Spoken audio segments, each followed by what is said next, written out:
ओम श्री परमात्मने नमः। श्रीमद् भगवद गीता श्री रामानुज भाष्य 11वां अध्याय। इस प्रकार भक्ति योग की सिद्धि और उसकी वृद्धि के लिए अन्य सबसे विलक्षण भगवान के असाधारण स्वाभाविक कल्याण में गुणगणों के सहित भगवान की सर्वात्मकता का वर्णन हुआ तथा भगवान से अतिरिक्त संपूर्ण जड़ चेतन वस्तु मात्र उनका ही शरीर होने के कारण सबके स्वरूप की स्थिति और प्रवृत्ति के आधार भगवान ही है। यह बात भी कही गई। भगवान के इस असाधारण स्वभाव को और समस्त जगत की स्वरूप स्थिति और प्रवृत्ति उन्हीं के आश्रित है। इस बात को भगवान से सुनकर यह इसी प्रकार ठीक है ऐसा निश्चय करके वैसे भगवान को प्रत्यक्ष देखने की इच्छा वाला अर्जुन बोला। पहला श्लोक। अर्जुन बोला, मेरे अनुग्रह के लिए अध्यात्म नामक जो परम गहन वचन आपने कहा है उससे मेरा ये मोह दूर हो गया है। रामानुज भाष्य। देह में आत्माभिमान रूप मोह से मोहित हुए मुझ दास पर केवल अनुग्रह करने के उद्देश्य से ही जो आपने न तो वाहन जातु नासम यहाँ से लेकर तस्माद्योगी भवार्जुन तक परम गुहे परम रहस्य में अध्यात्म संज्ञक यानी आत्म विषय में कहने योग्य वचन कहे हैं उनसे ये मेरा आत्म विषयक मोह संपूर्ण नष्ट हो गया, उसका अत्यंत अभाव हो गया है। दूसरा श्लोक। कमल पत्राक्ष आपसे भूतों की उत्पत्ति एवं प्रलय होती है ये बात और आपका अविनाशी महात्म्य भी निसंदेह मेरे द्वारा विस्तार पूर्वक सुनी गई। रामानुज भाष्य। तथा 7वें अध्याय से लेकर 10वें अध्याय तक मैंने आपके अतिरिक्त समस्त भूतों की उत्पत्ति और प्रलय आपसे ही होती हैं ये बात भी विस्तार से सुनी। तथा हे कमल नयन मैंने आपसे आपका अविनाशी प्रभाव भी सुना। समस्त जड़ चेतन का शिष्यत्व स्वामित्व ज्ञान और बल आदि कल्याण में गुणगणों के नाते सबकी अपेक्षा आपका अतिशय श्रेष्ठत्व और सर्वाधारत्व एवं चिंतन तथा पलक मारने तक की संपूर्ण प्रवृत्तियों में आपके ही प्रवर्तकता है इत्यादि आपका अपरिमित महात्म्य भी सुना। तीसरा श्लोक। परमेश्वर जैसा आप अपने को बतलाते हैं ये ऐसा ही है, इसलिए पुरुषोत्तम मैं आपके ऐश्वर्य रूप को देखना चाहता हूं। रामानुज भाष्य। हे परमेश्वर आपने अपने को जैसा बतलाया है ये सब ऐसा ही है ये मैंने निश्चय कर लिया है। पुरुषोत्तम शरणागत वत्सलता के समुद्र आपका ऐश्वर्य युक्त साधारण रूप जो कि सबका शासक पालक सृजनकर्ता संहारकर्ता पोषक कल्याण में गुणों की खान सबसे परम श्रेष्ठ तथा अन्य सबसे विजातीय विलक्षण रूप में स्थित है उसको मैं देखना साक्षात करना चाहता हूं। चौथा श्लोक। प्रभु यदि आप ऐसा मानते हैं कि मेरे द्वारा वे आपका ऐश्वर्य रूप देखा जाना संभव है तो योगेश्वर आप मुझे अपने रूप को पूर्णतया दिखलाइए। रामानुज भाष्य। ऐसा सबका सृष्टा सबका शासक और सबका आधारभूत आपका रूप मुझसे देखा जा सकता है ये बात यदि आप मानते हो तो योगेश्वर अपने से अतिरिक्त अन्य किसी में भी संभव नहीं। ऐसे ज्ञान बल ऐश्वर्य वीर शक्ति और तेज आदि गुणों के भंडार अपने रूप को मुझे पूर्णतया दिखलाइए। यहाँ योग शब्द से ज्ञान आदि कल्याण में गुणों का संयोग विवक्षित है क्योंकि पश्य में योग में श्रम ये बात आगे कहेंगे। अव्ययम ये क्रिया विशेषण है इसलिए यह अभिप्राय है कि अपने रूप का मुझे पूर्णतया दर्शन कराइए। इस प्रकार कौतूहल से युक्त और हर्ष के कारण गदगद कंठ हुए अर्जुन के द्वारा प्रार्थना किए जाने पर भगवान बोले। 5वां श्लोक। श्री भगवान बोले, अर्जुन तू मेरे नाना प्रकार के दिव्य नाना वर्ण और आकार वाले सैकड़ों तथा हजारों रूपों को देख। रामानुज भाष्य। सबको आश्रय देने वाले मेरे सैकड़ों और हजारों नाना प्रकार वाले दिव्य अपराकृत नाना वर्ण और आकृति वाले श्वेत कृष्ण इत्यादि नाना वर्णों वाले और नाना आकार वाले रूपों को देख। छठा श्लोक। अर्जुन आदित्यों वसुओं रुद्रों अश्विनी कुमारों और मर्तों को तू देख और बहुत से पूर्व में इससे पहले न देखे हुए आश्चर्यमय रूपों को देख। रामानुज भाष्य।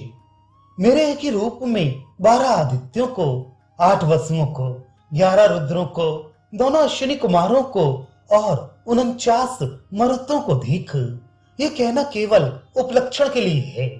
अभिप्राय ये है कि इस लोक में प्रत्यक्ष देखे हुए और शास्त्रों के द्वारा देखे हुए जो पदार्थ हैं उन सबको तथा सब लोकों में एवं सब शास्त्रों में जो पहले देखने में नहीं आए ऐसे बहुत से अन्य आश्चर्यों को भी तू देख।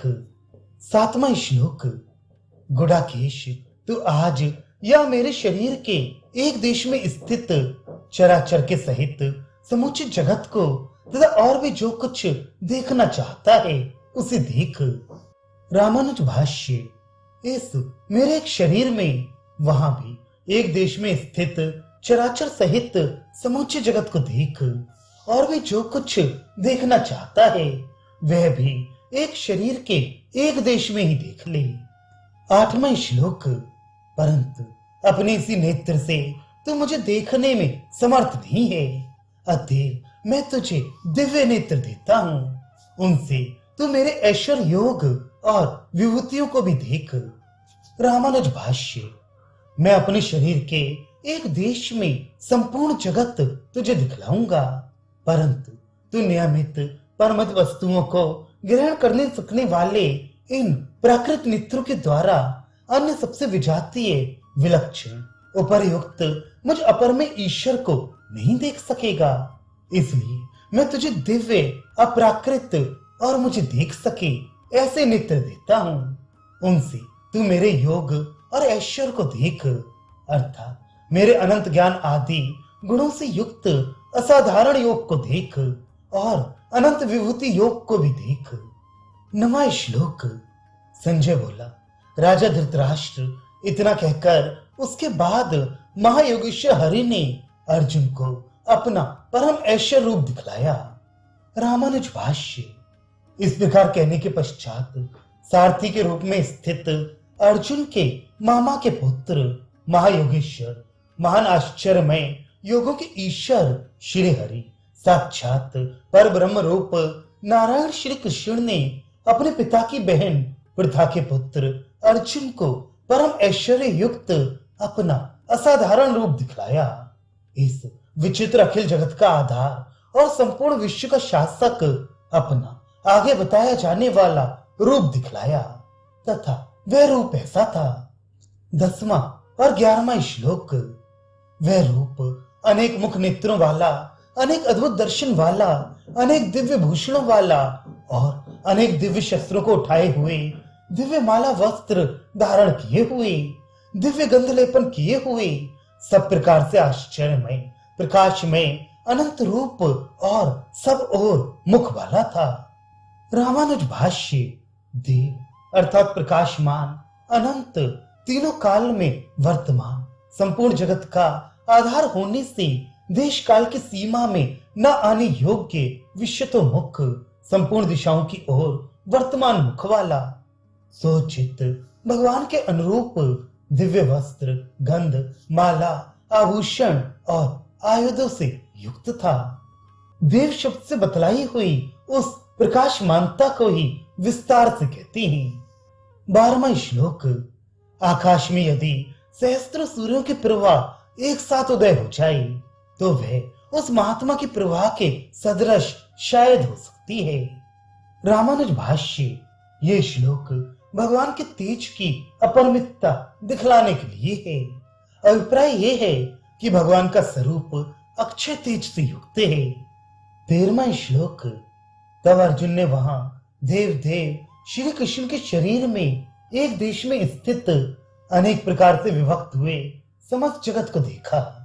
रामानुज भाष्य उस अनंत लंबाई और विस्तार वाले, अनंत बाहु, उदर, मुख और नेत्रों वाले, अपार तेज पूर्ण, अपरमित दिव्य शस्त्रों से युक्त भगवान के अपने ही योग के अपरमित दिव्य भूषणों से युक्त दिव्य माला और वस्त्र धारण किए हुए, दिव्य गंध के अनुलेपन से युक्त अनंत आश्चर्यमय देव देव भगवान के दिव्य शरीर में अनेक प्रकार से विभक्त ब्रह्मा आदि विविध विचित्र देवता, त्रियक, मनुष्य, स्थावर आदि भोक्त वर्ग तथा पृथ्वी, अंतरिक्ष, स्वर्ग, पाताल, तल, वितल और सुतल आदि भोग स्थान एवं भोग्य भोग सामग्रियों के भेद से विभिन्न प्रकृति और पुरुष रूप इस सारे जगत को अर्जुन ने देखा। उस समस्त विश्व को पांडु पुत्र अर्जुन ने, जिसको भगवान की कृपा से उनके दिव्य रूप दर्शन के योग के दिव्य चक्षु मिल चुके हैं, एक हस्त भगवान के शरीर में एक देश में स्थित देखा। 14वां श्लोक। तब वह विस्मय से पूर्ण और रोमांच से युक्त अर्जुन श्री कृष्ण को सिर से प्रणाम करके हाथ जोड़े हुए बोला। रामानुज भाष्य।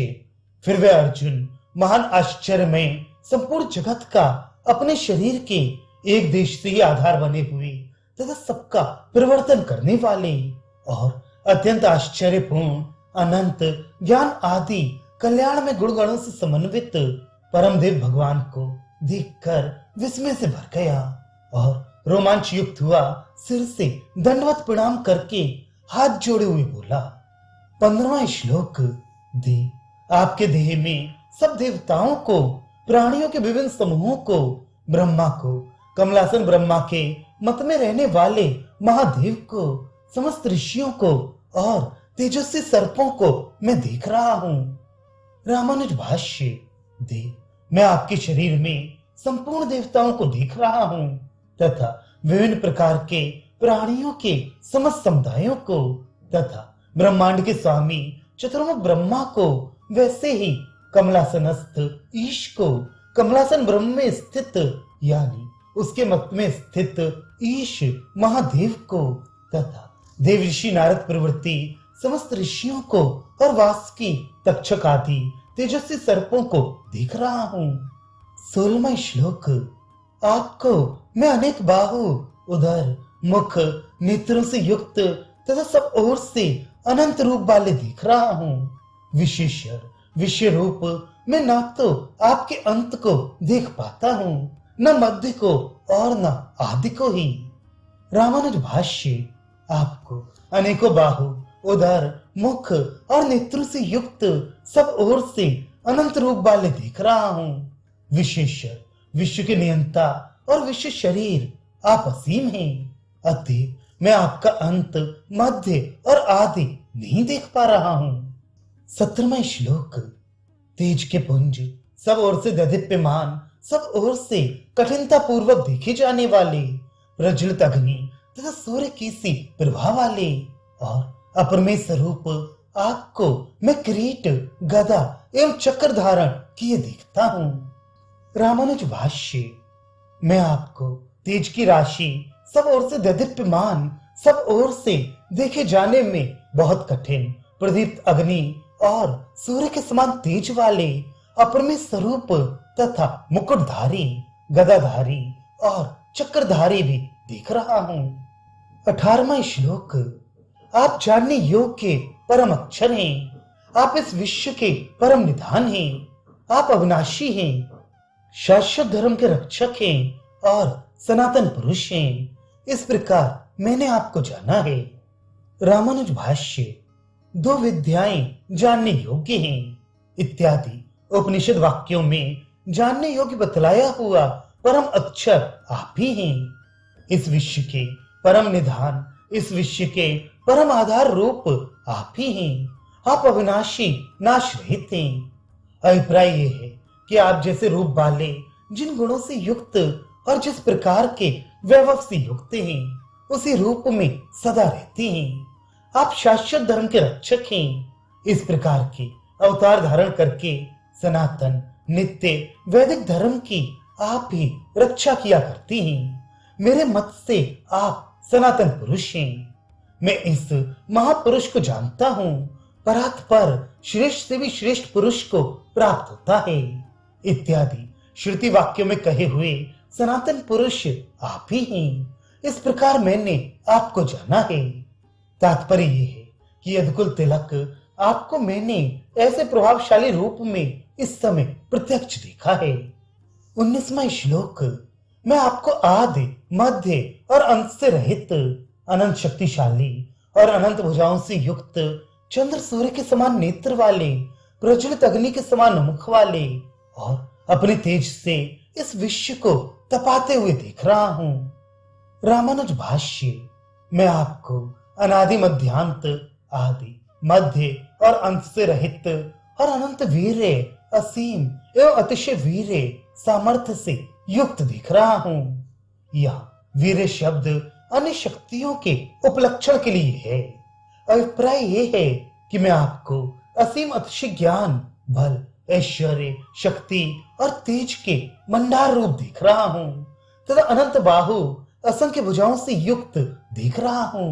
यह कथन भी उपलक्षण के लिए ही है। अभिप्राय यह है कि अनंत भुजा उदर पैर और मुख आदि से युक्त दिख रहा हूं तथा चंद्रमा और सूर्य के समान प्रसाद शीतलता एवं प्रखर ताप वाले समस्त नेत्रों से युक्त दिख रहा हूं। अपने अनुकूल रहने और नमस्कार आदि करने वाले देव आदि के प्रति आपकी दृष्टि का प्रसाद है और उनसे विपरीत असुर राक्षस आदि के प्रति आपकी दृष्टि प्रताप संताप फैलाती है। ऐसे ही बात आगे कहेंगे भी।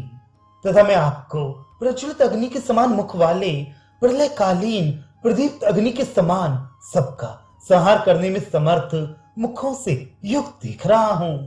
इसी प्रकार अपने तेज से इस विश्व को तपाते हुए देखता हूं। दूसरों को पराभूत करने की सामर्थ्य का नाम तेज है। अपने तेज के द्वारा इस समस्त विश्व को तपाते हुए आपको मैं देख रहा हूं। अभिप्राय यह है कि इस प्रकार सबके सृष्टा सबके आधार रूप सबके शासक सबके संहार करता ज्ञान आदि अपरिमित गुणों के समुद्र आदि मध्य और अंत से रहित ऐसी दिव्य देह से युक्त आपको जैसा मुझे उपदेश मिला था वैसे ही रूप में साक्षात दिख रहा हूं। शंका। एक ही दिव्य शरीर में अनेक उदर आदि का होना कैसे संभव है? उत्तर। इस प्रकार संभव है। अनंत परमाणु वाले एक कटि प्रदेश से ऊपर की ओर प्रकट हुए पूर्वोक्त अनेक दिव्य उदर आदि हो सकती हैं तथा नीचे की ओर उपरयुक्त अनेक दिव्य पैर भी हो सकते हैं। फिर प्रत्येक मुख में 2 नेत्र हो सकते हैं। इसमें भी कोई विरोध नहीं है। आपको ऐसे रूप से युक्त देखकर देव आदि और मैं भी हम सभी अत्यंत व्यथित हो रहे हैं। ये कहती हैं। 20वां श्लोक। महात्मन द्युलोक और पृथ्वी का ये मध्य भाग और सारी दिशाएं एक आपसे ही व्याप्त हैं। आपके इस अद्भुत उग्र रूप को देखकर तीनों लोक व्यथित हो रहे हैं। रामानुज भाष्य। द्यु शब्द और पृथ्वी शब्द ये दोनों ही ऊपर और नीचे के सब लोकों का संकेत करने के लिए हैं। द्यु और पृथ्वी के बीच का जो अवकाश है जिस अवकाश में समस्त लोक वर्तमान हैं, ऐसा ये समस्त अवकाश और समस्त दिशाएं एक आप से ही परिपूर्ण हो रही हैं। महात्मन जिसकी सीमा अथवा एकता ना बताई जा सके ऐसी मनोवृत्ति से युक्त विशाल हृदय वाले भगवान आपके इस अद्भुत उग्र रूप को देखकर अनंत विस्तार वाले अति अद्भुत और अत्यंत उग्र आपके रूप को देखकर तीनों लोक अत्यंत व्यथित हो रहे हैं। अभिप्राय यह है कि युद्ध देखने के लिए आए हुए ब्रह्मा आदि देवता असुर प्रतिगण सिद्ध गंधर्व यक्ष और राक्षसों में अनुकूल प्रतिकूल और मध्यस्थ रूप जो तीनों लोक हैं वे सबके सब अत्यंत व्यथित हो रहे हैं, बहुत डरे हुए हैं। इन लोगों को भी भगवान ने अर्जुन की भांति विश्व के आश्रय रूप अपने स्वरूप का साक्षात करने के साधन दिव्य नेत्र प्रदान कर दिए थे। यदि कहा जाए कि किस लिए दे दिए थे, तो इसका उत्तर यह है कि अर्जुन को अपना सारा ऐश्वर्य दिखलाने के लिए दिए थे। इसलिए ये कहा कि महात्मन, आपके इस अद्भुत उग्र रूप को देखकर तीनों लोग अत्यंत व्यथित हो रहे हैं। 21वां श्लोक। ये देवताओं के संग आप में ही समा रहे हैं, कितने ही भयभीत हुए हाथ जोड़े स्तुति कर रहे हैं। महर्षियों और सिद्धों के संग कल्याण हो, ऐसा कहकर आपके अनुरूप बड़ी बड़ी स्तुतियों से आपका स्तवन कर रहे हैं। रामानुज भाष्य। ये श्रेष्ठ देव समुदाय विश्व के आश्रय रूप आपको देखकर हर्षित चित्त से आपके समीप आ रहे हैं। उनमें कितने ही तो अत्यंत उग्र और अत्यंत अद्भुत आपकी आकृति को देखकर भयभीत हुए हाथ जोड़कर अपने अपने ज्ञान के अनुसार स्तुति रूप वचनों का उच्चारण कर रहे हैं। दूसरे महर्षि और सिद्धों के संग जो भले बुरे तत्व को यथार्थ समझने वाले हैं, वे स्वस्ति कल्याण हो, ऐसा कहकर आपके अनुरूप विस्तृत स्तोत्रों द्वारा आपकी स्तुति कर रहे हैं। 22वां श्लोक। रुद्र, आदित्य, वसु, साध्य, विश्वदेव, दोनों अश्विनी कुमार, मरुत, ऊष्मपा अर्थात प्रतिगण, गंधर्व, यक्ष, असुर और सिद्धों के समूह, ये सबके सब विस्मित हुए आपको देख रहे हैं। रामानुज भाष्य। ऊष्मपा पितरों का नाम है, क्योंकि श्रुति में पितर ऊष्मभागी होते हैं, ऐसा कहा है। ये इस श्लोक में बतलाए हुए सबके सब विस्मय में भरकर आपको देख रहे हैं। 23वां श्लोक। महाबाहो, बहुत से मुख नेत्रों वाले, बहुत भुजा, जांग और पैरों वाले, बहुत उदर वाले और बहुत सी दाढ़ों के कारण भयानक आकार वाले आपके महान रूप को देखकर ये लोग और मैं सभी अत्यंत व्यथित हो रहे हैं। रामानुज भाष्य। बहुत सी दाढ़ों के कारण भीषण आकार वाले आपके इस रूप को देखकर पूर्वक प्रतिकूल, अनुकूल और मध्यस्थ तीनों प्रकार के लोग और मैं, हम सभी अत्यंत भयभीत हो रहे हैं। 24वां श्लोक। विष्णु, आपको नभा स्पर्शी, प्रकाशमान, अनेक वर्णों वाला, फैलाए हुए मुखों वाला और प्रज्वलित विशाल नेत्रों वाला देखकर अत्यंत व्यथित चित्त हुआ मैं निसंदेह धृति और शांति को नहीं पा रहा हूं। रामानुज भाष्य। वे अविनाशी परम व्योम में है, आदित्य के समान वर्ण वाले और अंधकार माया से अत्यंत दूर, इस विनाशशील रजोमय लोक से दूर रहने वाले, जो इसका अध्यक्ष है, वह परम व्योम में है। इत्यादि श्रुतियों में प्रसिद्ध त्रिगुणमय प्रकृति से अतीत परम व्योम नित्य भगवत धाम का वाचक यहाँ नभस शब्द है, क्योंकि विकार सहित प्रकृति तत्व और सब अवस्थाओं में स्थित समस्त पुरुष समुदाय का आश्चर्य रूप बताकर यह नभा स्पर्शम पद का प्रयोग किया गया है। तेज से जलते हुए अनेक वर्ण वाले, फैलाए हुए मुखों वाले और प्रज्वलित विशाल नेत्रों वाले आपको देखकर अत्यंत व्यथित अंतरात्मा, अत्यंत भयभीत चित्त वाला मैं धृति नहीं पा रहा हूँ, देह को धारण नहीं कर पा रहा हूँ तथा मन और इंद्रियों की शांति नहीं पा रहा हूँ। अर्जुन के कथन का अभिप्राय यह है कि विष्णु व्यापक परमेश्वर आपके सर्वव्यापी, अतिशय अत्यंत अद्भुत और अत्यंत घोर रूप को देखकर मेरे सारे अंगोपांग अत्यंत शिथिल हो रहे हैं और इंद्रियां व्याकुल हो रही हैं। 25वां श्लोक। आपके प्रलय नाल के समान और विकराल दाढ़ों वाले मुखों को देखकर ना मुझे दिशाएं सूझती हैं और ना शांति ही पाता हूँ। जगन निवास देवेश, आप प्रसन्न होइए। रामानुज भाष्य। प्रलयकालीन अग्नि के समान सबका संहार करने में प्रवृत्त आपके अत्यंत घोर मुखों को देखकर मैं दिशाओं को नहीं जान रहा हूँ और मुझे सुख भी नहीं मिल रहा है। हे जगत के आधार, देवेश, ब्रह्मा आदि ईश्वरों के भी परम महान ईश्वर, मुझ पर प्रसन्न हुई। जिस प्रकार मैं प्रकृतिस्थ हो सकूं वैसा ही कीजिए। इस प्रकार समस्त जगत की स्थिति और प्रवृत्ति अपने अधीन दिखलाकर पार्थ के सारथी श्री कृष्ण ने कपट से राजवेश धारण करके स्थित हुए धृतराष्ट्र के पक्ष वाले असुरंशी राजाओं का और युधिष्ठिर के पक्ष में घुसे हुए असुरंशी राजाओं का संहार करके पृथ्वी के भार हरण रूपी अपने अभिलाषित कार्य को अपने ही द्वारा किया जाने वाला अर्जुन को दिखलाया और वह अर्जुन भगवान की कृपा से प्राप्त दिव्य नेत्रों के द्वारा श्री भगवान के सृष्टि रचना आदि सारे ऐश्वर्य को प्रत्यक्ष देखकर तथा उस सबके आत्म रूप भगवान में ही भविष्य में होने वाले धृतराष्ट्र के पुत्र आदि के संहार को भी देखकर ये बोला। 26वां और 27वां श्लोक। ये धृतराष्ट्र के समस्त पुत्र भी सभी राजाओं के समूहों के साथ तथा भीष्म, द्रोण और वे सूत पुत्र कर्ण भी हमारे मुख्य योद्धाओं के साथ बड़ी जल्दी से आपके विकराल और भयंकर दाणों वाले मुखों में घुसे चले जाते हैं। कितने ही तो चूर्ण हुए सिरों के साथ दांतों के दराजों में लगे दिखाई देते हैं। रामानुज भाष्य।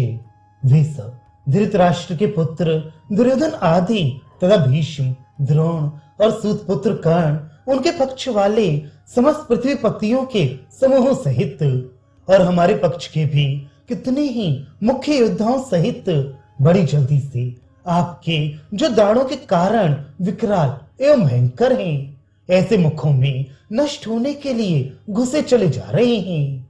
उनमें से कितने ही जिनके मस्तक चूर्ण हो गए हैं, आपके दांतों के अंतरालों में लगे दिखाई दे रहे हैं।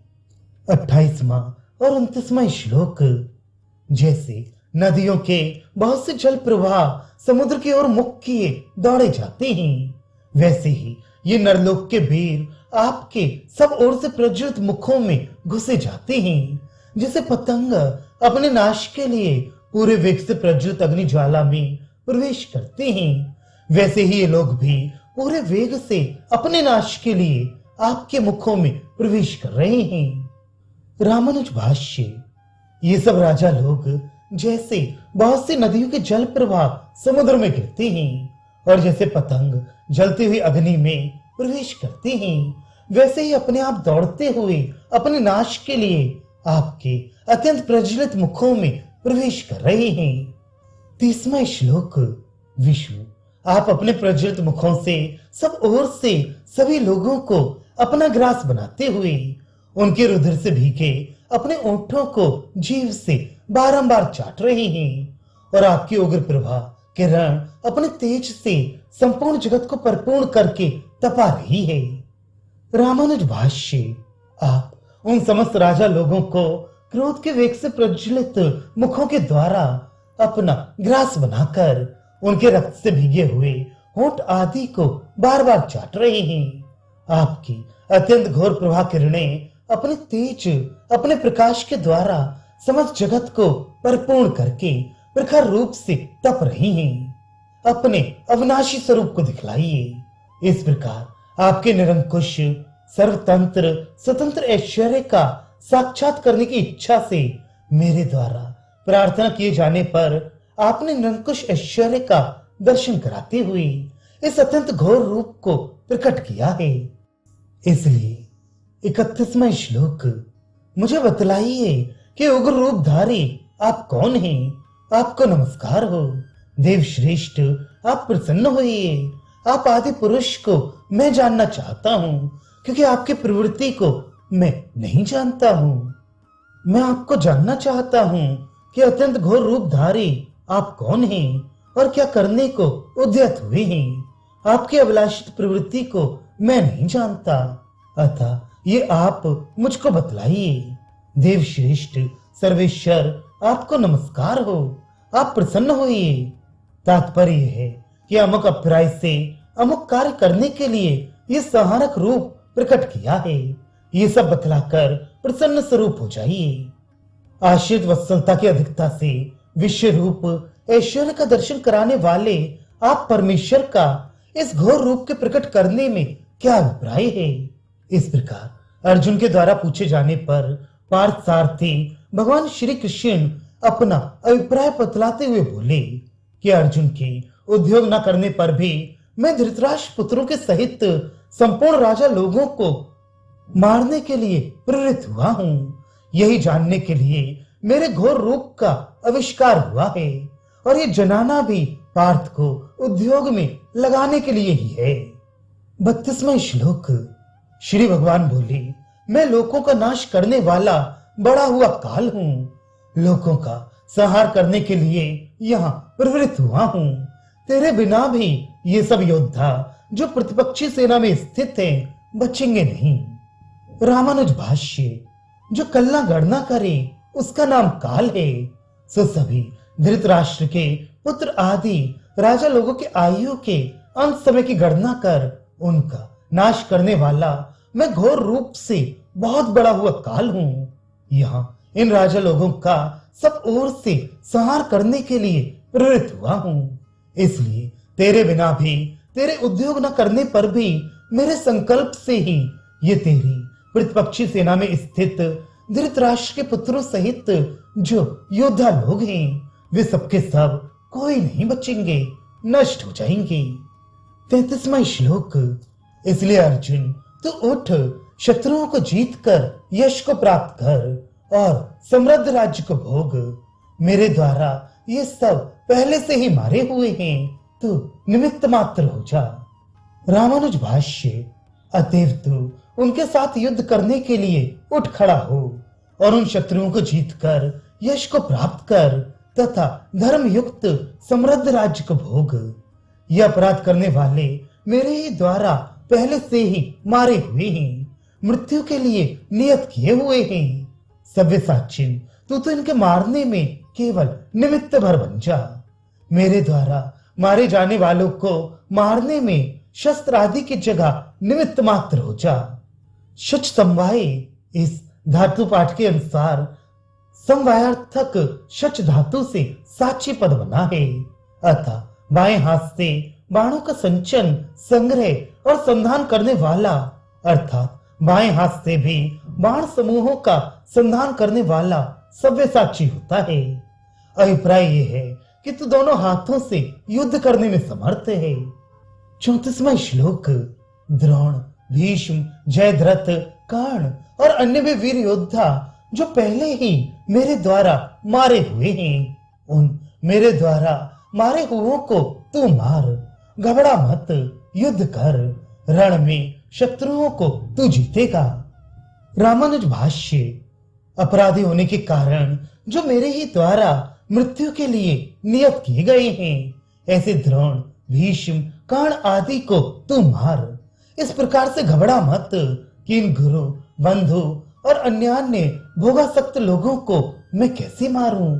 उनके लिए धर्म अधर्म के भय से, बंधु स्नेह से या करुणा भाव से तू दुखी मत हो, क्योंकि वे अपराधी होने के कारण मेरे द्वारा पहले से ही मृत्यु के लिए नियत किए जा चुके हैं। इसलिए तू बिल्कुल निशंक होकर युद्ध कर। युद्ध में तू शत्रुओं को जीतेगा। अभिप्राय यह है कि इनको मारने में निशंसता की गंध में नहीं है, अपितु इनके साथ युद्ध करने पर तेरी विजय ही होगी। 35वां श्लोक। केशव के इस वचन को सुनकर अर्जुन हाथ जोड़े हुए कांपता हुआ नमस्कार करके और डरते डरते पुनः प्रणाम करके श्री कृष्ण से गदगद वाणी द्वारा इस प्रकार कहने लगा। रामानुज भाष्य। आश्रित वत्सलता के समुद्र भगवान केशव के ये वचन सुनकर किरीटधारी अर्जुन उनको नमस्कार करके अत्यंत भयभीत होकर पुनः उनको प्रणाम करके हाथ जोड़े हुए कांपता हुआ गदगद वाणी से इस प्रकार बोला। 36वां श्लोक। अर्जुन बोला, इंद्रियों के स्वामी परमेश्वर, ये उचित है कि आपके यश कीर्तन से जगत अत्यंत हर्षित और अनुराग को प्राप्त हो रहा है। राक्षस लोग भयभीत हुए दिशाओं को भाग रहे हैं और समस्त सिद्धों के समूह आपको नमस्कार कर रहे हैं। रामानुज भाष्य।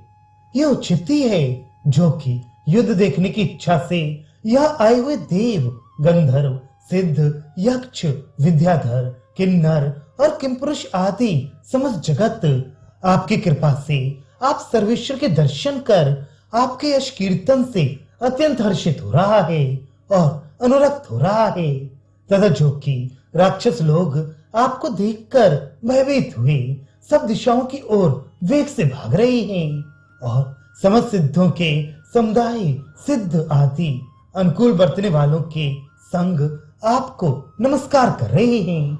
ये सब भी उचित ही है। इस पूर्व कथित वाक्य के साथ इस वाक्य का संबंध है, उपर्युक्त औचित्य को ही सिद्ध करती हैं। 37वां श्लोक। महात्मन, ब्रह्मा के भी आदि कारणभूत कर्ता और सबसे महान आप परमेश्वर को वे क्यों ना नमस्कार करें। अनंत देवेश जगन निवास आप अक्षर सत असत और इससे भी जो परे है वह है। रामानुज भाष्य। महात्मन, हिरण्यगर्भ ब्रह्मा के भी आदि कारण रूप कर्ता सबसे महान आप परमेश्वर को ये ब्रह्मा आदि देव क्यों ना नमस्कार करें। अनंत देवेश जगन निवास आप ही अक्षर जीवात्म तत्व हैं, जिनका नाश ना हो उसका नाम अक्षर है। इस व्युत्पत्ति से जीवात्मा का नाम अक्षर है, क्योंकि जीवात्मा न जन्मता है और न मरता है। इत्यादि श्रुतियों से प्रसिद्ध जीवात्मा कभी नष्ट नहीं होता, तथा सत और असत भी आप ही हैं। कार्य और कारण भाव में स्थित प्रकृति तत्व सत्य और असत शब्द से वर्णित है। नाम रूप विभाग से युक्त होकर कार्य अवस्था में तो सत शब्द से वर्णित है। जब नाम रूप के विभाग की अवस्था में ना हो उस समय कारण अवस्था में स्थित असत शब्द से कहा जाता है। वह ऐसा प्रकृति तत्व भी आप ही हैं, तथा उससे परे भी आप ही हैं। जो इस प्रकृति से और प्रकृति से संबंध रखने वाले जीवात्माओं में श्रेष्ठ अन्य मुक्तात्म तत्व है, वह भी आप ही हैं। इसलिए 38वां श्लोक। आप आदि देव पुरातन पुरुष इस विश्व के परम निधान सबके जानने वाले हैं और जानने योग्य तथा परम धाम भी आप ही हैं। अनंत रूप आपसे ये संपूर्ण विश्व व्याप्त है। रामानुज भाष्य। आप आदि देव पुरातन पुरुष और इस विश्व के परम निधान हैं। यह विश्व आप में ही निहित स्थित होता है, इसलिए आप इसके परम निधान हैं। अभिप्राय यह है कि शरीर रूप विश्व के आत्म रूप होने के कारण आप ही इसके परम आधार हैं। जगत में संपूर्ण जानने वाले और जानने योग्य भी आप ही हैं। इस प्रकार सर्वात्म भाव से स्थित आप ही परम धाम स्थान हैं, अर्थात परम प्राप्य स्थान है। हे अनंत रूप इस विश्व के आत्म भाव में स्थित आप परमेश्वर से ये जड़ चेतन मिश्रित संपूर्ण जगत व्याप्त है। इसलिए वायु आदि शब्दों के वाच्य भी आप ही है। ये कहते हैं 39वां श्लोक।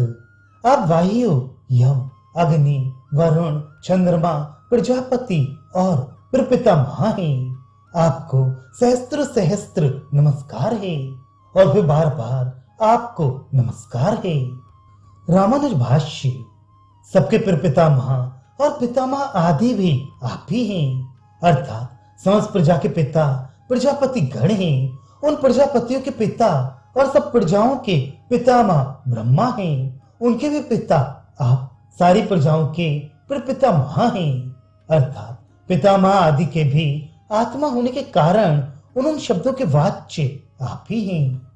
अत्यंत अद्भुत आकृति वाले भगवान का दर्शन करके जिसके नेत्र हर्ष से प्रफुल्लित हो गए हैं, ऐसा चकित और अत्यंत भय से विनम्र हुआ अर्जुन भगवान को सब ओर से नमस्कार करता है। 40वां श्लोक। सर्वरूप आपको आगे से पीछे से तथा सभी ओर से बार बार नमस्कार है। आप अनंत शक्ति और अपरिमित पराक्रम वाले हैं। आप सबको व्याप्त कर रहे हैं, अतएव सर्वरूप हैं। रामानुज भाष्य।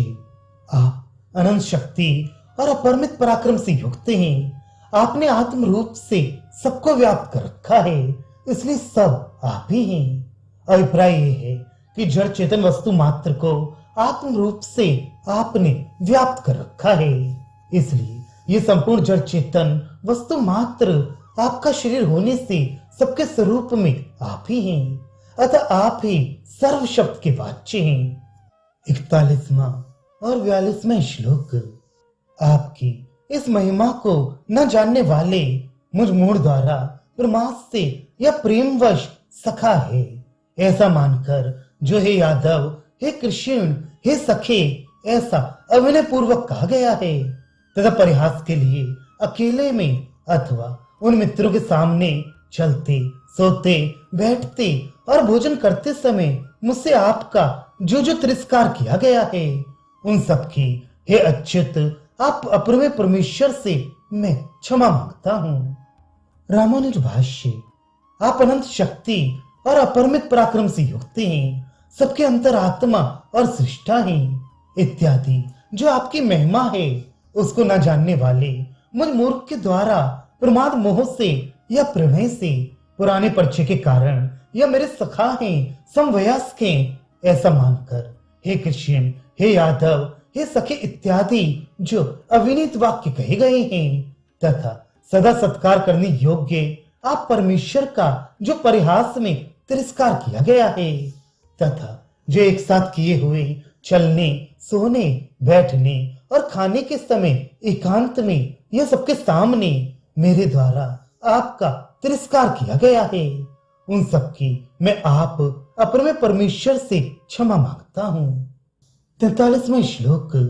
आप इस चराचर लोक के पिता और गुरु हैं, अतः श्रेष्ठतम परम पूज्य हैं, अप्रतिम प्रतिभाशाली, तीनों लोकों में आपके समान भी दूसरा नहीं, फिर आपसे बढ़कर तो कहां होगा।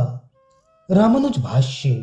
अनुपम प्रभावशाली आप इस चराचर लोक के पिता हैं और इसके गुरु भी हैं, अतः आप इस चराचर लोक के लिए अति गरिष्ठ पूज्यतम हैं। तीनों लोकों में आपके सिवा दूसरा कोई दयालुता आदि किसी भी गुण में आपके समान भी नहीं है, फिर अधिक तो हो ही कैसे सकता है, जबकि आप सबके पिता, पूज्यतम और गुरु हैं तथा दयालुता आदि गुणों में भी सबसे अधिक हैं। 44वां श्लोक। इसलिए मैं दंडवत प्रणाम करके आप स्तुति करने योग्य ईश्वर को प्रसन्न करता हूँ, जैसे पिता पुत्र की, मित्र मित्र की दृष्टता सहता है, वैसे ही देव आप प्रियतम को मुझ प्रेमी के लिए सब कुछ सहना उचित है। रामानुज भाष्य। इसलिए स्तुति करने योग्य आप ईश्वर को दंडवत साष्टांग प्रणाम करके मैं प्रसन्न करता हूँ, जिस प्रकार अपराध करने वाले पुत्र और मित्र पर भी उसके द्वारा प्रणाम पूर्वक प्रार्थना करने पर पिता या मित्र प्रसन्न होकर दया करते हैं, वैसे ही आप परम दयालु प्रियतम परमेश्वर को भी मुझ प्रेमी के लिए सब कुछ सहन करना उचित है। 45वां श्लोक। पूर्व में ना देखे हुए रूप को देखकर मैं हर्षित हो रहा हूँ और भय से मेरा मन अत्यंत व्यथित हो रहा है, अतः देव वही रूप मुझको दिखलाइए। देवेश जगन निवास प्रसन्न हुए। रामानुज भाष्य। पहले न देखे हुए अत्यंत अद्भुत और अति उग्र आपके रूप को देखकर मैं हर्षित प्रसन्न हो रहा हूँ, साथ ही मेरा मन भय से अत्यंत व्यथित भी हो रहा है, इसलिए वही अपना अति प्रसन्न रूप मुझे दिखलाइए। देवेश जगत निवास ब्रह्मादि देवों के भी ईश्वर और संपूर्ण जगत के आश्रय रूप ईश्वर मुझ पर कृपा कीजिए। 46वां श्लोक। मैं आपको वैसा ही मुकुटधारी, गदाधारी और हाथ में चक्र धारण किए देखना चाहता हूँ। सहस्त्रबाहु विश्वमूर्ते आप उसी चतुर्भुज रूप से युक्त हो जाइए। रामानुज भाष्य। मैं आपको पहले की भांति ही मुकुट धारण किए, हाथ में गदा और चक्र लिए देखना चाहता हूँ, इसलिए हे सहस्त्रबाहु विश्वमूर्ते आप अपने उस पूर्व प्रसिद्ध चतुर्भुज रूप से युक्त हो जाइए। अभिप्राय ये है कि अब जो सहस्त्रों भुजाओं वाले और विश्व रूप शरीर वाले आप दिख रहे हैं, सो उस पहले वाले रूप से युक्त हो जाइए। 47वां श्लोक। श्री भगवान बोले, अर्जुन प्रसन्न हुए मुझ ईश्वर द्वारा तुझको ये मेरा परम तेजोमय अनंत आद्य विश्व रूप अपने सत्य संकल्प रूप योग से दिखलाया गया है, जो तेरे अतिरिक्त किसी दूसरे ने पहले नहीं देखा गया। मेरा जो तेजो में तेज की राशि विश्व रूप सबका आत्म रूप अनंत अंत रहित आदि मध्य और अंत से रहित आद्य मुझसे अतिरिक्त संपूर्ण जगत का आदि कारण, जिसको तेरे सिवा और किसी ने भी पहले नहीं देखा, ऐसा ही रूप मैंने प्रसन्न होकर तुझ स्वभक्त को आत्मयोग से अपने सत्य संकल्प रूप योग से दिखलाया है। इस वाक्य में अनंत पद उपलक्षणार्थक है, अतः उसका भाव आदि और मध्य से भी रहित बताना है। अनन्य भक्ति के अतिरिक्त संपूर्ण उपायों द्वारा भी अपने यथार्थ स्वरूप में स्थित हुआ मैं देखा नहीं जा सकता, ये बात कहती हैं। 48वां श्लोक। कुरुकुल के श्रेष्ठ वीर अर्जुन मनुष्य लोक में इस प्रकार विश्व रूप वाला मैं ना तो वेद से, न यज्ञ से, न स्वाध्याय से, न दानों से, न क्रियाओं से और न उग्र तपों से ही तेरे अतिरिक्त दूसरे के द्वारा देखा जा सकता हूं। रामानुज भाष्य। इस प्रकार के रूप वाला अपने यथार्थ स्वरूप में स्थित मैं मुझ में भक्ति रखने वाले तुझ भक्त के अतिरिक्त जो एकांतिक और आत्यांतिक भक्ति से रहित हैं, ऐसे किसी भी पुरुष के द्वारा केवल वेद और यज्ञादि से नहीं देखा जा सकता। 49वां श्लोक। मेरे इस घोर रूप को देखकर तुझे व्यथा और मूढ़ भाव नहीं होना चाहिए। भय को छोड़कर और प्रसन्न चित्त होकर तू पुनः मेरे उसी पहले वाले रूप को भली भांति देख। रामानुज भाष्य। ऐसे घोर रूप को देखकर तुझको जो व्यथा हो रही है और जो तुझ में मूढ़ भाव हो रहा है, ये दोनों ही नहीं होनी चाहिए। तेरा पहले से ही अभ्यास किया हुआ सौम्य रूप ही अब तुझको दिखला रहा हूं, वही ये मेरा रूप तू देख। 50वां श्लोक। संजय बोला। इस प्रकार अर्जुन को कहकर फिर वासुदेव भगवान ने अपना वैसा चतुर्भुज रूप दिखलाया। इस प्रकार महात्मा श्री कृष्ण ने सौम्य रूप होकर इस भयभीत अर्जुन को पुनः धीरज दिया। रामानुज भाष्य। भगवान वसुदेव पुत्र श्री कृष्ण ने पांडु पुत्र अर्जुन को इस प्रकार कहकर फिर अपने ही चतुर्भुज रूप को दिखलाया।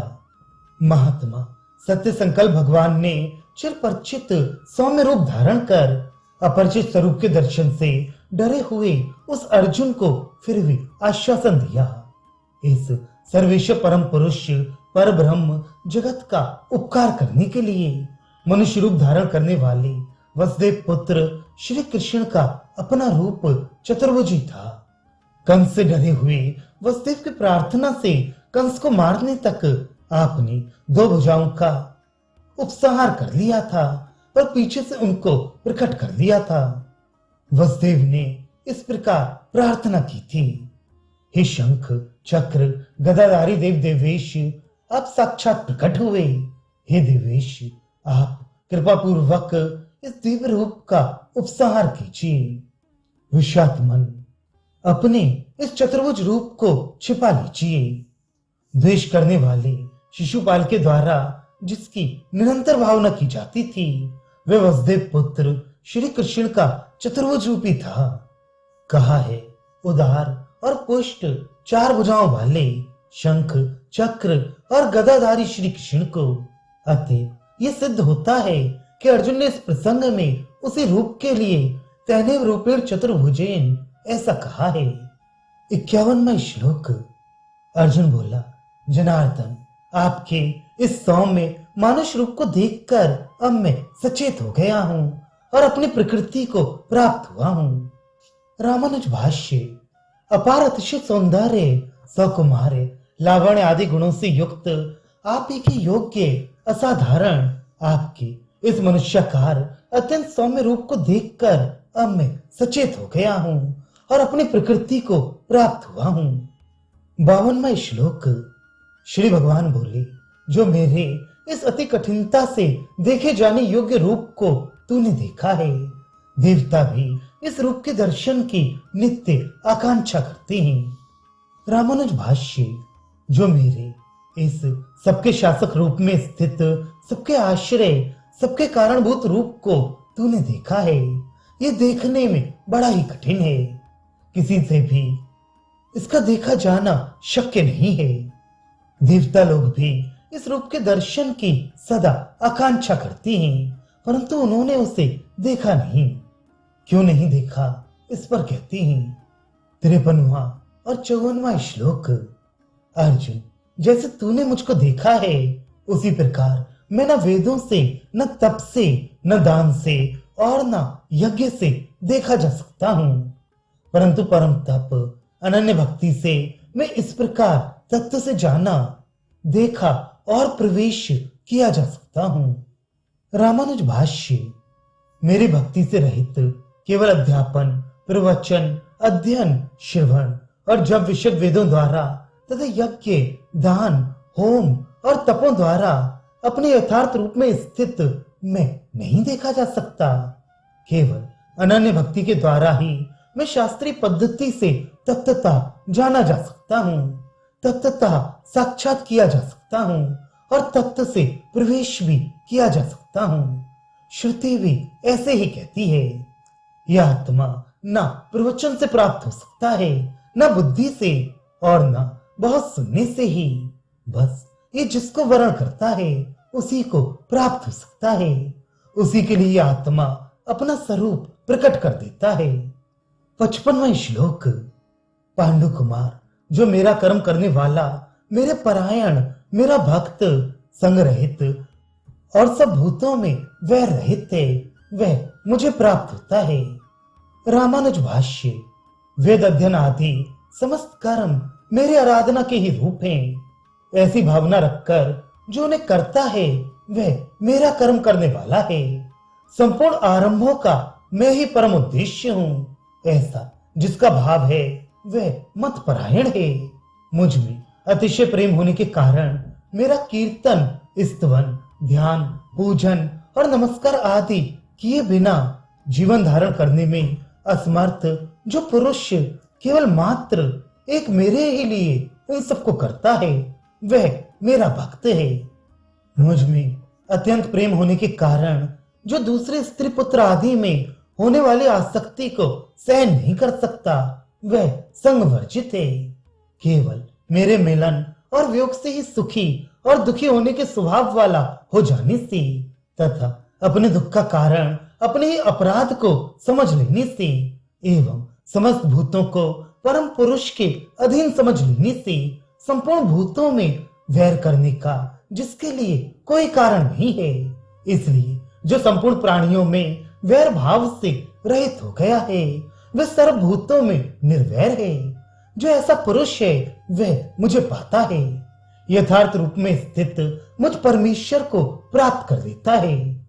अभिप्राय यह है कि अविद्या आदि संपूर्ण दोषों के गंध मात्र तक को सर्वथा नाश करके केवल एक मेरा ही अनुभव करने वाला हो जाता है। इस प्रकार श्रीमान भगवान रामानुजाचार्य द्वारा रचित गीता भाष्य के हिंदी भाषा अनुवाद का 11वां अध्याय संपूर्ण हुआ।